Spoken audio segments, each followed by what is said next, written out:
दिल्ली में पूर्व विधायक जर्नैल सिंह का कोरोना से निधन, सीएम अरविंद केजरीवाल ने दी श्रद्धांजलि।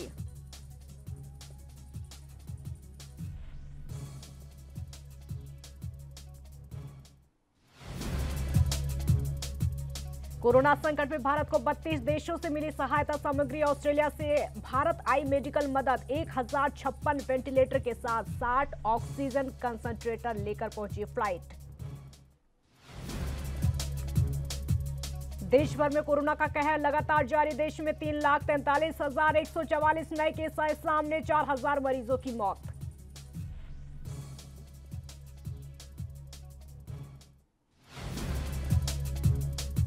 कोरोना संकट के बीच में मनाया जा रहा ईद का त्योहार। राष्ट्रपति और पीएम मोदी ने दी ईद की बधाई। बोले प्रधानमंत्री, सामूहिक प्रयास से जीतेंगे कोरोना से जंग।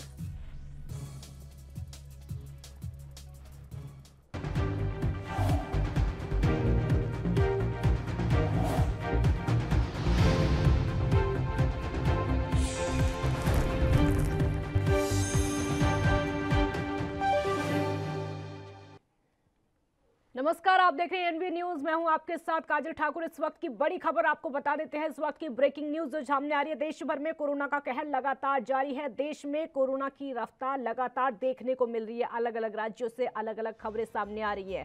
3,43,144 नए केस सामने आए हैं। 4,000 मरीजों की पिछले 24 घंटों में मौत कोरोना की वजह से हो चुकी है।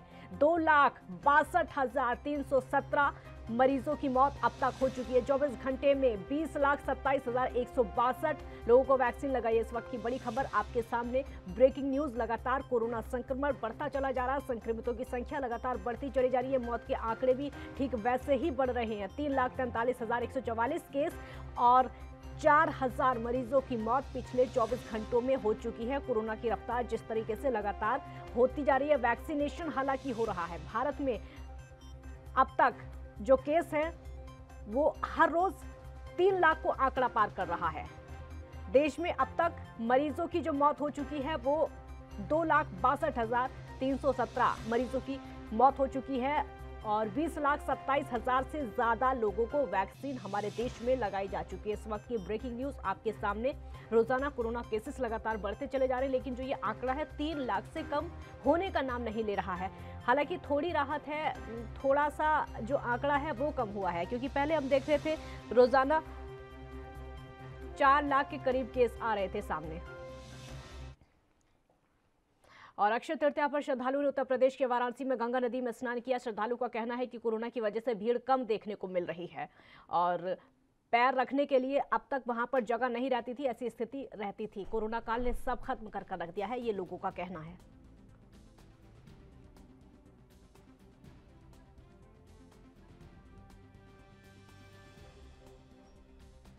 केंद्रीय मंत्री मुख्तार अब्बास नकवी ने ईद पर अपने घर पर नमाज अदा की है। मुख्तार अब्बास नकवी ने कहा कि सभी की सेहत और सलामती की दुआओं के साथ ईद की शुभकामनाएं। हमें प्रिकॉशन, प्रिवेंशन और प्रेयर के जरिए ही इस महामारी से भारत और पूरी दुनिया की इंसानियत को निजात दिलानी है।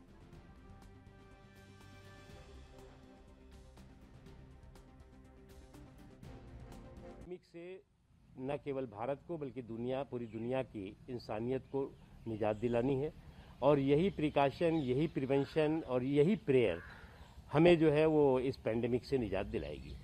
हमारे देश में आज बहुत मजबूती के साथ युद्ध स्तर पर इस कोरोना पैंडेमिक से मुक्त देशवासियों को कराने के लिए काम हो रहा है। इसमें सरकार भी काम कर रही है, समाज भी काम कर रहा है और समाज का सभी हिस्सा बढ़ चढ़ करके इस दिशा में काम कर रहा है। प्रधानमंत्री नरेंद्र मोदी जी शुरू से ही पूरी मजबूती के साथ, बिना रुके हुए, बिना थके हुए हर व्यक्ति। इसी बीच सीधी तस्वीरें प्रधानमंत्री नरेंद्र मोदी की आपको दिखाते हैं। किसान सम्मान निधि की किस्त आज जमा करनी है, ये तस्वीरें आपके सामने। पंजीकरण कराए हमारे किसान भाइयों और बहनों, आज हम सबका सौभाग्य है कि पीएम किसान सम्मान निधि के इस कार्यक्रम में सारे देश भर के किसानों को माननीय प्रधानमंत्री जी का सानिध्य प्राप्त हो पा रहा है और उनके संबोधन से हम सबको मार्गदर्शन भी मिलने वाला है। आज का दिन बहुत ही शुभ दिन है। आज किसानों का अक्षय तृतीया का त्योहार है। आज भगवान परशुराम जी की भी जयंती है। आज ईद का त्योहार भी है। अगर हम देखें तो सभी तरफ से आज का दिन देश के लिए बहुत ही शुभ और पावन दिन है। इस पवित्र दिवस के अवसर पर मैं आप सब करोड़ों करोड़ लोगों की ओर से माननीय प्रधानमंत्री जी का हृदय से बहुत बहुत स्वागत करता हूं, बहुत बहुत अभिनंदन करना चाहता हूं। किसान भाइयों और बहनों, हम सबके लिए बहुत प्रसन्नता की बात है कि माननीय प्रधानमंत्री जी का प्रधानमंत्री रहते हुए गांव गरीब किसान पर जो फोकस है उसकी जितनी प्रशंसा की जाए उतना कम ही है। प्रधानमंत्री जी की लगातार इस बात की कोशिश रही है। तो प्रधानमंत्री मोदी की तस्वीरें आप देख रहे थे, क्योंकि आज किसान सम्मान निधि की दूसरी किस्त जो है किसानों के खाते में जानी है। खबरों में आगे बढ़ते हैं। केरल में कोरोना का कहर लगातार जारी है। राज्य में 39,955 कोरोना के नए पॉजिटिव मामले सामने आए हैं। प्रदेश में पिछले शनिवार से लगाए गए लॉकडाउन के बावजूद मामले कम नहीं हो रहे हैं। कुल 1,39,665 नमूनों के परीक्षण के बाद आई रिपोर्ट में ये जानकारी सामने आई है। मुख्यमंत्री पिनराई विजयन के कार्यालय के बयान से सामने आया है कि कुल सक्रिय मामले फिलहाल 4,38,913 हैं।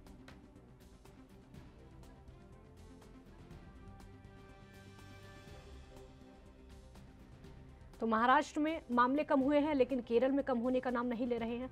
इस समय अगर हमारे देश में अव्वल नंबर पर कोरोना केसेस के मामले में राज्यों की बात की जाए तो कर्नाटक पहले नंबर पर है। कर्नाटक, मुंबई, उत्तर प्रदेश, राजस्थान, ये ऐसे राज्य हैं जो कि टॉप 5 कोरोना के मामले में आते हैं, क्योंकि स्थिति बहुत ज़्यादा गंभीर इन सभी राज्यों में है। केरल में लॉकडाउन के बावजूद केसेस लगातार बढ़ते चले जा रहे हैं, कम होने का नाम नहीं ले रहे हैं।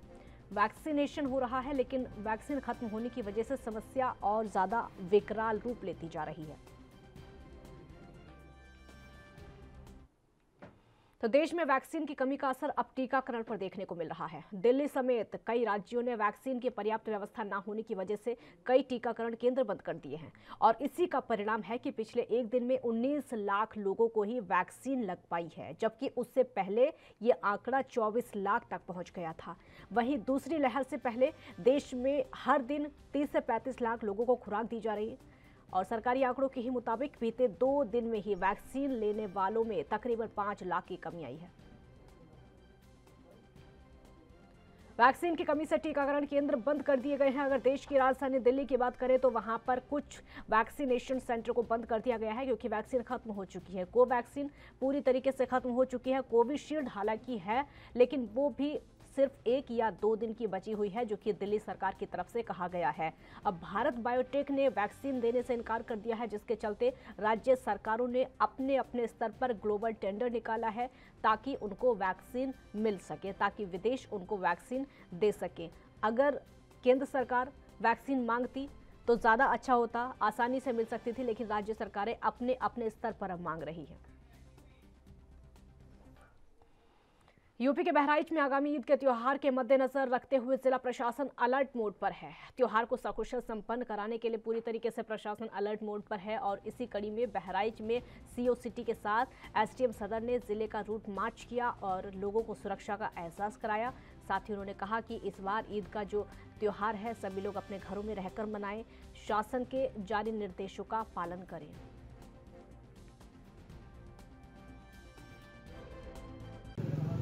जनता का संदेश बिल्कुल सिंपल है कि कोरोना को ध्यान में रखते हुए जो आगामी पर्व हैं, जैसे ईद का त्यौहार कल है, तो उसको शांतिप्रिय ढंग से घरों में रह के ही मनाएं। कोरोना के जो शासन के निर्देश हैं उनका अनुपालन करें। उसी के क्रम में यहाँ पर एक रूट मार्च किया गया। यूपी पुलिस पर सवाल उठाने वाला वीडियो वायरल हो रहा है, जिसमें वाहन चेकिंग के दौरान हनुमानगंज थाने में पकड़ी गई बाइक को छोड़ने की एवज में थाने में तैनात दीवान पैसे मांग रहा है। वाहन चालक द्वारा कम देने पर पुलिसकर्मी रुपए वापस करता हुआ दिखाई दे रहा है। साथ ही पूरी रिश्वत न देने पर बाइक को सीज करने की धमकी दी जा रही है।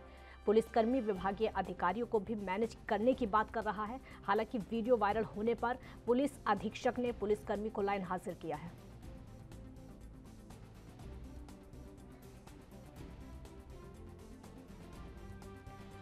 तो ये वीडियो इस समय सोशल मीडिया पर वायरल हो रहा है, जो कि आपके सामने है। एक पुलिसकर्मी धमकी देते हुए दिखाई दे रहा है वाहन चालक को, क्योंकि वाहन चालक खड़े करने की एवज में पैसे मांग रहा है पुलिसकर्मी, और जब कम पैसे उसको दिए जाते हैं तो पुलिसकर्मी धमकी देता है और कहता है कि अपना वाहन यहाँ से ले जाओ।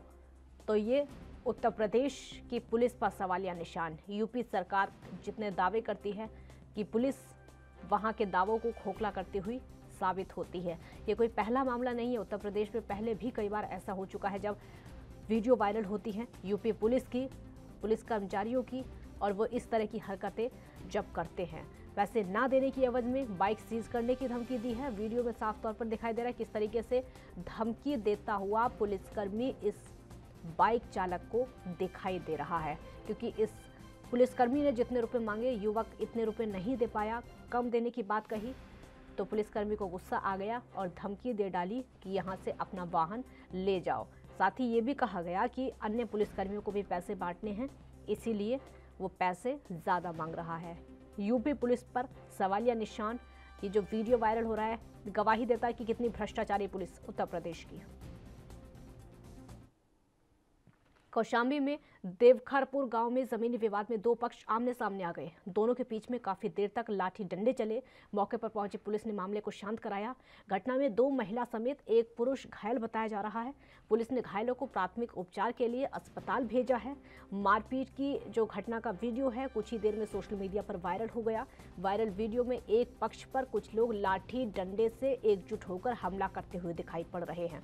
पुलिस की मौजूदगी में एक युवती घायल हालत में जमीन पर तड़पती हुई दिखाई दे सकती है। हालांकि पुलिस फिलहाल इस मामले की जांच में जुटी हुई है।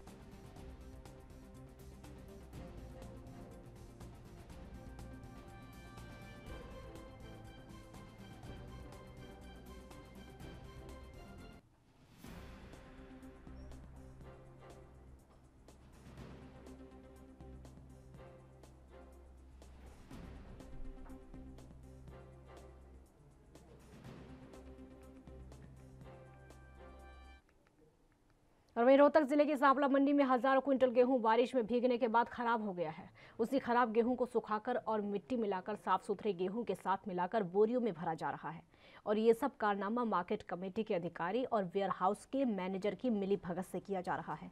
गेहूं की खरीद को लेकर आड़ती से 2 से 5 रुपए प्रति बोरी के हिसाब से अधिकारी कमीशन ले रहे हैं, और इसी कमीशन खोरी के चलते खराब गेहूं का उठान किया जा रहा है और सरकार को लाखों रुपए का चूना लगाया जा रहा है। आपको बता दें कि सांपला मार्केट कमेटी के कुछ अधिकारी और कर्मचारी आड़तियों के साथ मिलकर साझेदारी में काम करते हैं।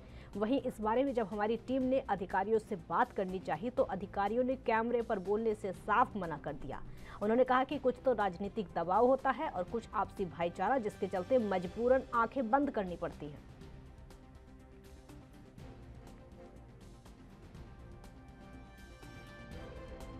पिछली बार मैंने इसके बारे में लिखित रूप में एक बड़े अधिकारियों को रिक्वेस्ट डाली थी। पिछली बार भी मेरा माल नहीं उठा रहा था, 5 रुपए बैग के हिसाब से रिश्वत मांग रहा था। कौन मांग रहे हैं? ये हमारे जो वेयर हाउस के मैनेजर हैं सुरेंद्र रोहिला।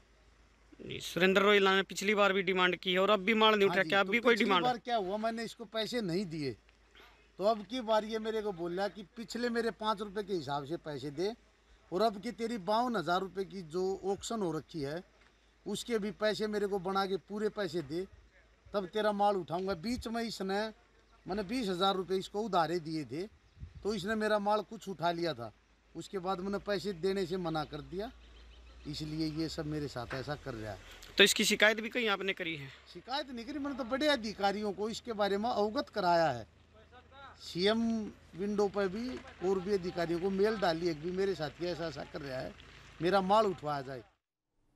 हरियाणा में लकड़ी के गुटके लेकर पलवल जा रहे एक ट्रक चालक की पिटाई कर दी गई है। आरोप आधा दर्जन पुलिसकर्मियों पर है। चालक ने सिविल अस्पताल में दवा लेने के बाद महम चौकी में शिकायत दर्ज कराई। हालांकि अभी तक शिकायत पर कोई कार्रवाई नहीं हुई है। ट्रक चालक का कहना है कि महम बाईपास पर एक बोलेरो गाड़ी आई, उसको रुकवा लिया। गाड़ी में 7 से 8 युवक उतरे। उन्होंने अपने आप को पुलिसकर्मी बताते हुए उसके कागजात चेक किए और कमी नहीं मिली तो जबरदस्ती उसके साथ मारपीट कर दी।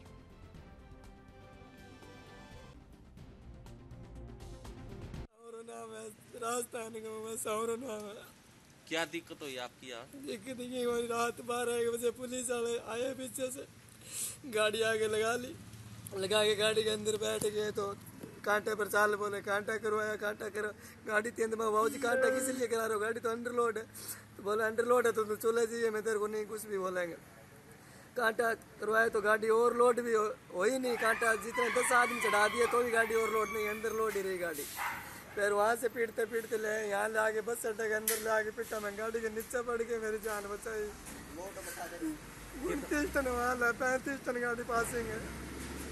अभी अंदर से ढूंढता उन्हें तो ढूंढता, हाँ 10 आदमी खड़े करे कांटे पे, और वो बाईपास पे है मित्तल वाला कांटे पे। मेरे को नहीं पता, मेरे को लाइट बंद करके अंदर ही अंदर कूट रहे थे। कौन कूट रहा था? कौन था? पुलिस वाले नाम जानते हो? मेरे को क्या पता है बाबू जी, गाड़ी थी बोलेरो, उनके पास बत्ती लगी रही थी।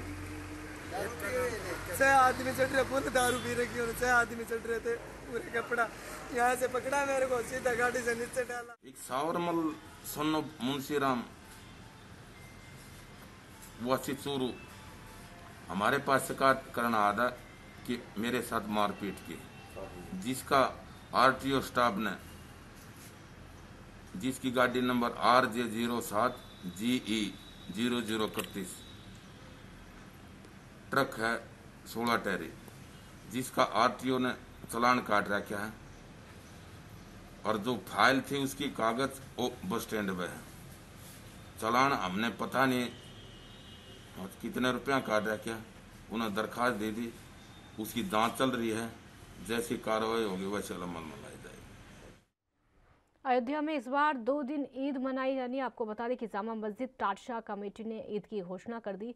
कुछ लोगों ने अयोध्या में ईद मनाई। ईद की नमाज के लिए नमाजी मस्जिदों में कोरोना गाइडलाइंस का पालन करते हुए नमाज अदा करते हुए नजर आए। ईद की नमाज के लिए बाबरी मस्जिद के पूर्व पक्षकार इकबाल अंसारी ने मुस्लिम समाज के लोगों से अपील की है कि वो कोरोना काल को देखते हुए घरों में ही नमाज अदा करें, घरों में ही ईद मनाएं और अल्लाह से दुआ करें कि देश से जल्द ही कोरोना का संक्रमण काल समाप्त हो।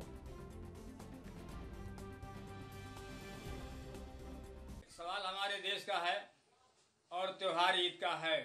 ईद लोग जो है मनावें और अपने घरों में मनावें और सादगी से मनावें, क्योंकि इस वक्त जो है कोरोना की एक ऐसी बीमारी है जो पूरे देश को जो है घेर रखा है।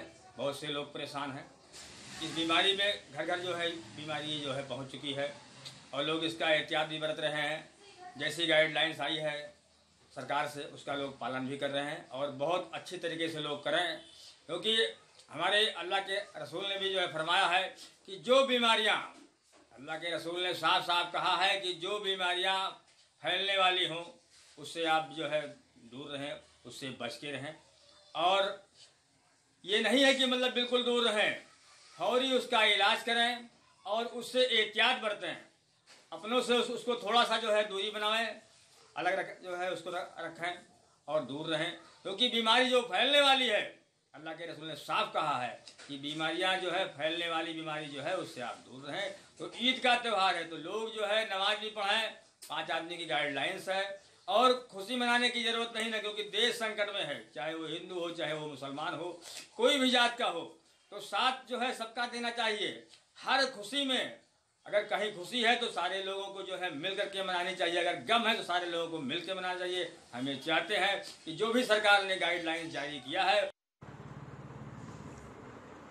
सभी देशवासियों को ईद उल फित्र की बहुत बहुत मुबारकबाद।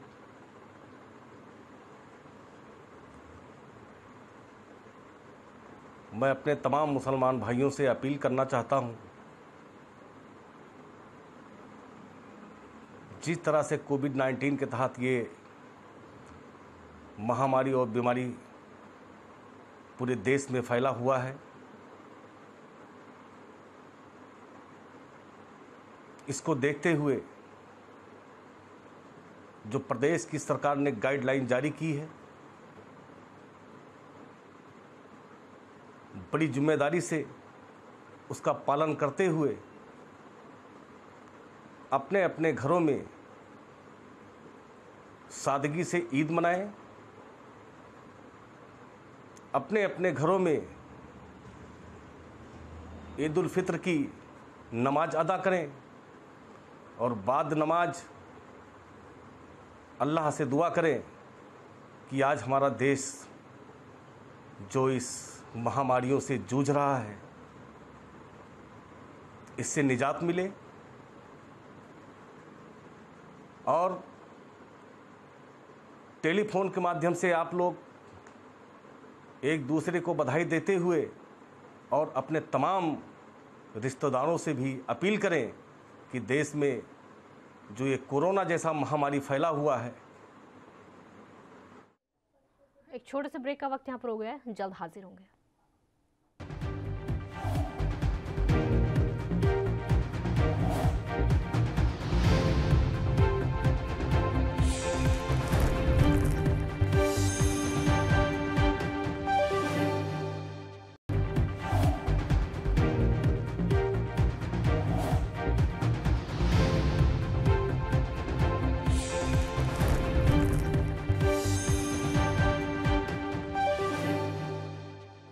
ब्रेक के बाद एक बार फिर स्वागत है आपका। पंजाब सरकार ने प्रदेश में टीकाकरण में तेजी लाने के लिए कोवैक्सीन गठबंधन में शामिल होने का फैसला किया है। पंजाब के सीएम कार्यालय ने जानकारी दी है कि कोरोना वैक्सीन की खरीद सबसे अच्छी कीमत पर की है।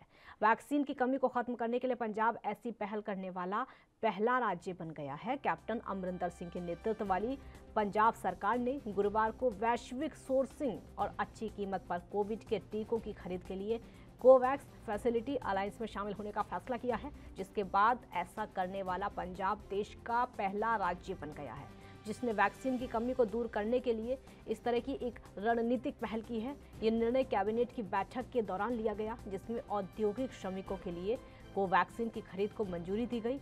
राज्य सरकार ने अब तक 18 से 44 आयु वर्ग के लिए केवल कोविशील्ड वैक्सीन का आदेश दिया है, लेकिन इस निर्णय के साथ कोवैक्सीन के लिए भी आदेश देने के लिए मंजूरी दे दी गई है। राज्य में टीकाकरण की स्थिति को उपलब्धता की समीक्षा करते हुए कैबिनेट ने कहा है कि विश्व स्तर से टीका खरीदना आवश्यक था। कैबिनेट ने कहा है कि कोवैक्स अच्छी कीमत पर डोज प्रदान करती है, इसलिए राज्य को अंतर्राष्ट्रीय बाजारों से टीके खरीदने के लिए उसी में शामिल होने का प्रयास करना चाहिए। कोरोना की दूसरी लहर के प्रकोप के बीच में जम्मू कश्मीर के अस्पतालों में भी बेड की क्षमता को बढ़ाए जाने का काम लगातार जारी है और इसको लेकर जम्मू कश्मीर प्रशासन ने अस्पतालों में बेड क्षमता को बढ़ाने के लिए ऑक्सीजन से लैस लगभग 800 नए बेड जोड़े हैं। अधिकारियों ने इसकी जानकारी दी है और इसी बीच 2 प्रमुख निजी अस्पतालों में भी 60 बिस्तर बढ़ाए गए हैं। आदिवासी मामलों के सचिव और जम्मू क्षेत्र में कोविड-19 रोकथाम कार्य के प्रभारी शाहिद इकबाल चौधरी ने बताया कि अस्पताल इंजीनियरिंग विंग और प्रशासन ऑक्सीजन लाइन से लैस बिस्तर की क्षमता बढ़ाने के लिए प्रयास कर रहे हैं। एक सप्ताह में 800 बिस्तर बढ़ने के साथ अस्पतालों में कुल ऑक्सीजन वाले बिस्तरों की संख्या बढ़कर 3283 तक पहुंच गई है। कोरोना के खिलाफ भारत की जंग में अब विदेशों से भी मदद आनी शुरू हो गई है। कई विदेशी मदद के बीच में इंडोनेशिया से 200 ऑक्सीजन कंसंट्रेटर की एक खेप गुरुवार को दिल्ली एयरपोर्ट पहुंची और वहीं इससे पहले फ्रांस से 40 टन ऑक्सीजन की खेप भारत पहुंची थी। आपको ये बता दें कि दुनिया भर में कोरोना संक्रमण का आंकड़ा 16 करोड़ के पार पहुंच चुका है। कोरोना संक्रमित देशों की लिस्ट में भारत दूसरे स्थान पर पहुंच गया है। भारत से आगे इस लिस्ट में अमेरिका का पहला स्थान है। यहाँ अभी तक कुल 3 करोड़ 35 लाख 58 हजार से ज्यादा कोरोना संक्रमित सामने आ चुके हैं।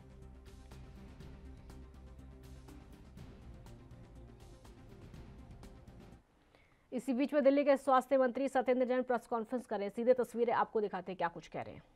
ये ट्रेंड पिछले 24 अप्रैल से धीरे धीरे कम होता आ रहा है, ट्रेंड देखने को मिल रहा है। मेरा ये कहना है कि अभी भी पूरी तरह सतर्क रहने की ज़रूरत है। सभी लोगों को मास्क लगाना चाहिए घर से अगर बाहर किसी भी काम से निकलते हैं, और हर तरह का कोविड एप्रोप्रिएट बिहेवियर का पालन करना चाहिए। सर वैक्सीन की अभी क्या स्थिति है अवेलेबिलिटी की? वैक्सीन की बहुत ही कम अवेलेबिलिटी है। दिल्ली के अंदर कोवैक्सीन तो लगभग ख़त्म हो गई है, कोविशील्ड भी 2-3 दिन की हमारे पास है अभी, तो वैक्सीन की अवेलेबिलिटी बिल्कुल कम है। अच्छा सर, ये कोवैक्सीन अगर खत्म हो गई, जो सेंटर सिर्फ कोवैक्सीन के लिए, क्या वहाँ पे कोविशील्ड नहीं दी जा सकती है? उसमें क्या टेक्निकल कुछ देखिएगा, जो सेंटर बनाए जाते हैं मिक्स नहीं किया जा सकता। जो सेंटर कोवैक्सीन के लिए बनाया गया वो कोवैक्सीन के लिए, जो कोविशील्ड के लिए कोविशील्ड के, जो सेकंड डोज लगती है, नहीं तो कन्फ्यूजन क्रिएट हो जाएगा ना। एक आदमी ने कोवैक्सीन लगवा ली, अगली बार वो कोविशील्ड बन गया तो वो कोविशील्ड लगवाने में ही पहुंच जाएगा। तो इसलिए सेंटर को अलग रखा जाता है, ये कोवैक्सीन का सेंटर है, ये कोविशील्ड का सेंटर है। लेकिन सेकंड डोज के लिए ग्लोबली ये भी होता है ना, आप कहीं पे भी जाके ले सकते हैं। ले सकते हैं, परंतु आपको क्लियर होना चाहिए ना। और दूसरा, कोविशील्ड कौन सा हमारे पास है, वो भी 2-3 दिन की है। अगर उसको हम कहते हैं सेंटर को बदल देंगे तो वो 1 दिन में खत्म हो जाएगी सारी की सारी। भाई 2-3 दिन की कोविशील्ड बची है, ये 18 to 44 के लिए आप कह रहे हैं? हाँ, 18 to 44। अच्छा, वो भी 2-3 दिन की ही बची है? 18 to 44। अच्छा, उसमें 2-3 दिन की कोविशील्ड बची है बस। सर, जो केंद्र सरकार ने गाइडलाइन जारी की है कोविन ऐप को लेकर कि अब 84 दिन का लगभग डिफरेंस होगा, क्या दिल्ली ने भी ये ऑर्डर कर दिए हैं? ये कल शाम को ही उन्होंने बताया, मीडिया के थ्रू ही पता लगा कि अभी उन्होंने जो सेकंड डोज का पहले 4 हफ्ते का कहा गया था, फिर 6 से 8 हफ्ते कहा गया है, अब 12 से 16 हफ्ते कहा गया है। तो जैसे कहा है तो उसके हिसाब से पालन करेंगे। तो थोड़ा सा ये समझा दीजिए, जो वैक्सीन के ग्लोबल टेंडर की बात की जा रही है, तो आपके शब्दों में या आपकी समझ के हिसाब से ये ग्लोबल टेंडर है क्या, क्या प्रोसेस है, और इसमें कौन सी वैक्सीन आ जाएंगी देश के अंदर अगर हो जाता है तो? देखिएगा, अभी देश के अंदर 3 ही वैक्सीन है जो कि अलाउड है, कोविशील्ड, कोवैक्सीन और स्पुतनिक। ग्लोबल टेंडर कर लीजिएगा, ये 3 ही अभी आ सकती हैं जब तक कि बाकी लोगों को परमिशन नहीं मिल जाती है। और मैंने कल भी कहा था, फिर से कहना चाहता हूँ, देश एक है। अगर दिल्ली, हरियाणा, पंजाब, तमिलनाडु, केरल, उत्तर प्रदेश, देश के सभी राज्य अलग अलग ग्लोबल टेंडर करेंगे, वैक्सीन बनाने वाले तो वही कंपनियां हैं। किसी को कोई रेट देगी, किसी को कोई रेट देगी, आपस में हम लड़ेंगे, कहेंगे हमें दे दो, उनको मत दो, हम थोड़ा सा रेट ज़्यादा दे देते हैं। तो ये मतलब बड़ा अजीब सी सिचुएशन है, देश के लिए बड़ा दुर्भाग्यपूर्ण भी कह सकते हैं। तो केंद्र सरकार है, आपको एक छोटा। तो ये तस्वीरें सीधे आप देख रहे थे, दिल्ली के स्वास्थ्य मंत्री वैक्सीन के बारे में बता रहे थे कि सिर्फ यहाँ पर कोविशील्ड जो है 2 या 3 दिन की बाकी है। बुलेटिन में फिलहाल इतना ही। आप देखते रहिए ANP न्यूज़। नमस्कार।